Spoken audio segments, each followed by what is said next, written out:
할렐루야. 계속해서 느헤미야와 함께 내 신앙을 회복하는 시간 함께 갖게 되어서 진심으로 감사하고 여러분 모두 주님의 이름으로 사랑합니다. 하나님 말씀 같이 보겠습니다. 느헤미야 12장 27절 예루살렘 성벽을 봉헌하게 되니 각 처에서 레위 사람들을 찾아 예루살렘으로 데려다가 감사하며 노래하며 재금을 치며 비파와 수금을 타며 즐거이 봉헌식을 행하려 하매. 오늘은 성전 봉헌이란 주제로 말씀 같이 나누겠어요. 성벽을 52일 만에 기적적으로 세웠죠. 그리고 말씀 사경회를 열어서 언약을 갱신하였습니다. 그 언약은 말로만 갱신하는 것이 아니라 그 언약의 내용을 잘 지키기로 다짐을 한 거죠. 그래서 신앙의 뼈대가 되는 안식일을 지키고 10분의 1과 물질의 각양의 필요를 공급하면서 헌신을 다짐하게 된 것입니다. 그런데 가장 중요한 것이 누가 예루살렘에 살 것인가 라고 하는 것이었어요. 백성의 지도자들이 자원하였고 또 10분의 1을 제비로 받고 자원하는 사람들과 함께 주님의 부르심에 동참하는 것이 은혜입니다. 우리는 내가 설 자리가 어디인가 라고 하는 것을 잊어버리면 안 돼요. 그래서 주님의 몸된 교회를 위하여 섬김의 자리, 그 자리에 내가 갈 수 있도록 그렇게 하는 것이 중요합니다. 오늘 12장 내용에는 세 가지로 크게 구별이 되겠는데 12장에 보면은 제사장과 레위인의 가계를 다시 족보를 조사해요. 1절부터 26절까지. 그리고 오늘 본문의 중심인 성전 봉헌식을 27절부터 43절까지 하게 됩니다. 그리고 마지막 44절부터 47절까지는 성전 봉사자의 생활을 지원하는 내용들을 담고 있어요. 그래서 한 번의 부흥이 아니라 지속적인 부흥을 준비하려면 그것에 맞는 제도를 잘 만들어서 거기에 합당한 충성된 일꾼들과 또 그 일에 헌신하도록 도와주는 손길들이 필요해요. 오늘은 성전 봉헌 또는 성전 낙성식에 담긴 영적인 의미를 같이 살펴보려고 합니다. 성벽 낙성식이 왜 중요한가? 그것은 하나님께 대한 신앙의 고백의 표현이기 때문에 그래요. 하나님께 이 건물을 드리는 신앙의 표현이다라고 하는 것이에요.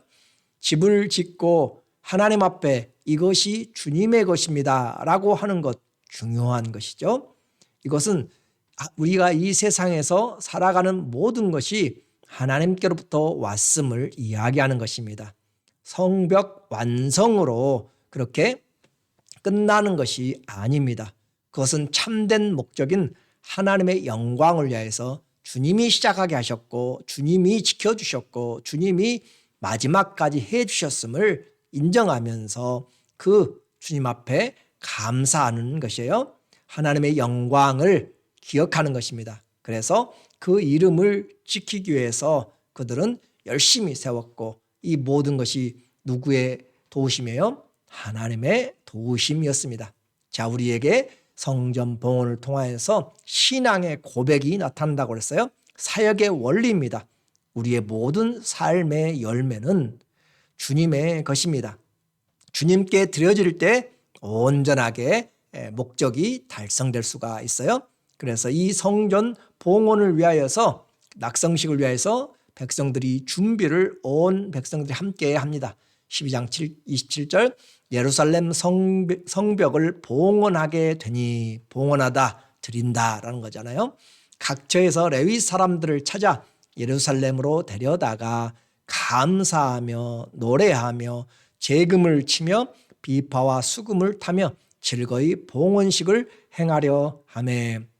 최선을 다해서 레위 사람들을 찾아서 또 하나님 앞에 예배를 드리는 거잖아요. 주 앞에 예배를 드리면서 감사하고 노래하고 재금을 치면서 모든 악기를 총동원해서 즐거이 예배는 하나님의 은혜 가운데서 감사함으로 즐겁게 하나님 앞에 마음을 들여서 드리는 것이에요. 이처럼 하나님 앞에 최선을 다하는 이들의 모습을 통하여 어떻게 나타나요? 30절에 제사장들과 레위 사람들이 몸을 정결하게 하고 또 백성과 성문과 성벽을 정결하게 하니, 영적인 예배의 분위기도 중요합니다. 그리고 또 중요한 것이 있어요. 그들의 모든 처소들을 깨끗하게 정리를 하는 거죠.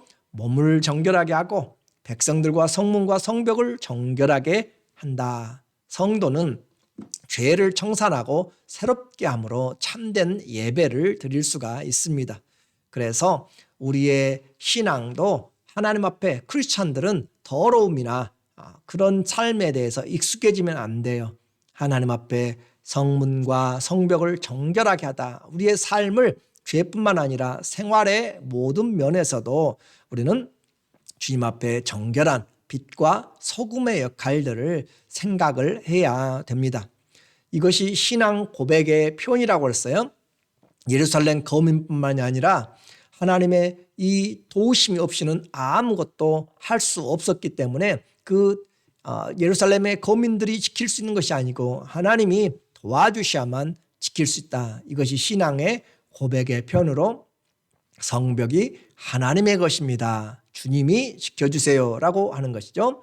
사람이 아무리 집을 지키려고 해도 안 되는 것이고, 사람이 성을 지키려고 해도 하나님이 돕지 않으면 안 되는 것이에요. 그래서 그와 같이 하나님께 맡김으로 주님이 도와주신다, 도와주실 것을 요청하는 것이 봉헌입니다. 두 번째는 하나님의 은혜를 잊지 않겠습니다 라고 하는 표현이 성벽 봉헌입니다. 왜 그래요? 시작부터 기도로 시작했죠. 그리고 모든 어려움들, 중간에 다가오는 모든 어려움들도 어떻게 이겨냈어요? 하나님의 도우심 안에서 기도하면서 이겨냈어요. 그래서 마지막 마칠 때까지 하나님 앞에 기도하면서 감사하면서 하나님께 봉헌합니다. 이 봉헌을 통해서 이 성벽이 우리의 것도 아니고 하나님의 것입니다. 그걸 인정하는 거죠. 그래서 하나님의 은혜의 손길이 이곳에 와 있는 것을 지금 고백하는 것입니다. 이제 성전 봉헌을 구체적으로 어떻게 하는지 오늘 본문에 보면 재미있게 나와 있어요.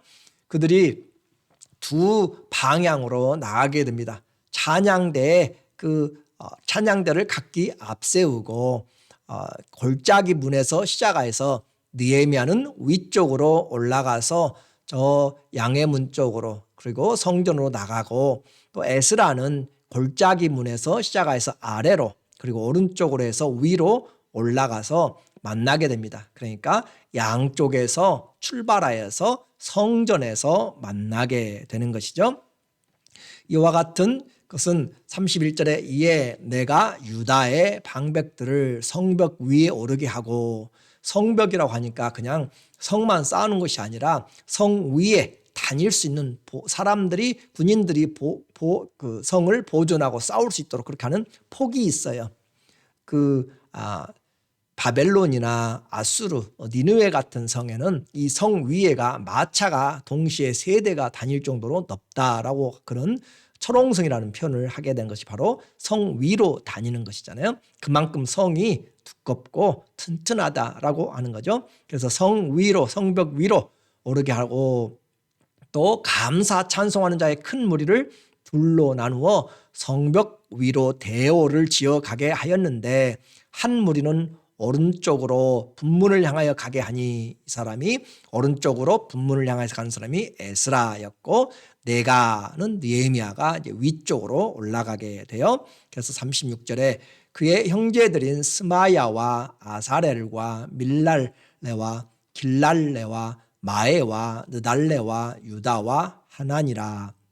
다 하나님의 사람 다윗의 악기를 잡았고, 학사 에스라가 앞서서, 에스라가 한 팀을 이끌고 느헤미야가 한 팀을 이끌고, 그렇게 해서 함께 모두 어디서 이제 만나는가? 하나님의 성전에서 만납니다. 40절 이에 감사 찬송하는 두 무리가 하나님의 전에 섰고, 또 나와 민장의 절반도 함께 하였고 사람들 백성들도 다 같이 있어서 영광스러운 만남이 하나님 앞에서 이루어졌습니다.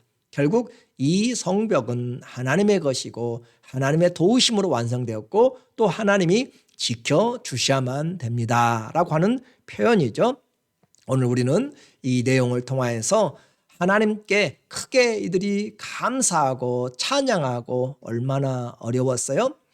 방해꾼들도 많았고 안에서부터 그런 잡음도 있었고 생활의 어려움도 있었고 온갖 어려움들을 이겨내면서 오늘 이 자리가 있다는 것, 성전을 건축해 보거나 아니면 교회를 건축하거나 집을 힘들고 어렵게 건축하고 마지막 이 낙성식을 하게 될 때 얼마나 그 준공식이 복되고 은혜로운지 말을 하고 있어요. 심히 즐거움이 이들에게 임하였습니다. 43절 이날에 무리가 큰 제사를 드리고 심히 즐거워하였으니 심히 즐거워했다. 이는 하나님이 크게 즐거워하게 하셨습니다. 그래요. 즐거움의 그 근원도 하나님이십니다. 하나님이 즐거워하게 하셨어요. 그리고 부녀와 어린아이들도 즐거워합니다. 예루살렘이 즐거워하는 소리가 멀리 들렸느니라. 자, 모두가 예배에 참석한 사람들, 모두가 이 낙성식에 참여한 사람들, 남녀노소 모두가 다, 아니 성 자체가 즐거워졌다. 이것이 하나님 앞에서 살아가는 삶의 모습입니다. 오늘 큰 즐거움이 하나님께로부터 임하였어요. 그래요. 우리의 기쁨도 하나님이 인도해 주셔야 됩니다. 하나님이 돕지 아니하시면 우리의 기쁨 잠시 있다가 사라지게 돼요. 그러나 성령으로 기뻐하게 되면 하나님이 어떤 환경에서도, 그래서 항상 기뻐하라, 쉬지 말고 기도하라, 범사에 감사하라. 이는 그리스도 예수 안에서 너희를 향하신 하나님의 뜻이라라고 그렇게 주님이 말씀하시죠. 우리에게 기쁨의 근원 하나님께 맡길 때 옵니다. 오늘 이 성전 봉헌을 통하여서 주님은 우리에게 말합니다. 세상 어느 것과도 바꿀 수 없는 그 은혜의 표현이 바로 오늘 감사와 즐거움으로 증거됐는데, 하나님께 속하였다. 이 성벽은 하나님께 속하였다. 다른 말로 이야기하면 내 인생도 하나님께 속하였을 때, 하나님께 드려졌을 때 얼마나 큰 기쁨이 있겠는가라고 하는 것이죠. 하나님께 드려지면 누구의 것이 돼요? 하나님의 소속이 되는 거죠. 하나님의 소유가 되는 것이에요. 그럼 누가 책임지죠? 하나님이 책임지는 거죠. 오늘 우리는 하나님께 드려졌는가? 정말 말로가 아니라 나는 죽고 그리스도가 내 안의 삶으로 그분이 주인이 되셨을 때 오늘 우리는 하나님 앞에 봉헌을 하게 된 것이고 자신을 드리게 된 것이죠. 주님께 봉헌되면 주님이 보호하시고 주님이 다스리시고 그리고 주님의 큰 기쁨을 우리에게 모두에게 주십니다. 우리 인생 하나님께 기도로 시작하고 마지막까지 주님이 보호하시고 기쁨을 주시도록 봉헌되는, 하나님께 헌신되는 그런 삶으로 오늘 이 성벽 봉헌을 우리 인생의 봉헌으로, 하나님 내가 여기 있습니다. 주의 은혜로 여기까지 왔습니다. 힘들고 어려운 과정들 겪어가면서 있는 그대로 주님 앞에 섰사오니 주님이 우리를 받으시고 주의 거룩한 피로 우리를 인도하여 주셔서 영원토록 주의 처소를 삼아주시고 영원토록 주의 것으로 인도하여 주시옵소서. 그런 하나님의 은혜가 우리 모두에게 있기를 예수님의 이름으로 간절히 축원합니다. 아멘. 기도하겠습니다. 하나님 아버지, 오늘 성벽 봉헌을 통하여서 인생의 봉헌을 하나님 앞에 드리기 원합니다. 우리의 인생 주님이 붙잡고 보호하시고 기쁨으로 주님 세워 주시옵소서. 하나님을 찬양하며 하나님께 감사하며 주님 앞으로 나갈 때 주님께서 책임지시며 주님 뜻에 합당하게 사용하여 주실 것을 믿습니다. 우리 온 성도들, 온 우리의 자녀들과 가정마다 우리의 인생을 우리 주님이 손에 붙잡고 일하여 주시고 보호하여 주시고 복 주시기를 원하며 예수 그리스도 이름으로 기도드리옵나이다. 아멘. 오늘 우리에게 같이 말씀을 나누게 된 것 너무 감사하고 힘을 내시고 주님께 바쳐지는 인생 주님이 책임지시도록 그렇게 믿음을 가지고 다시 일어났으면 좋겠어요. 사랑하고 축복합니다.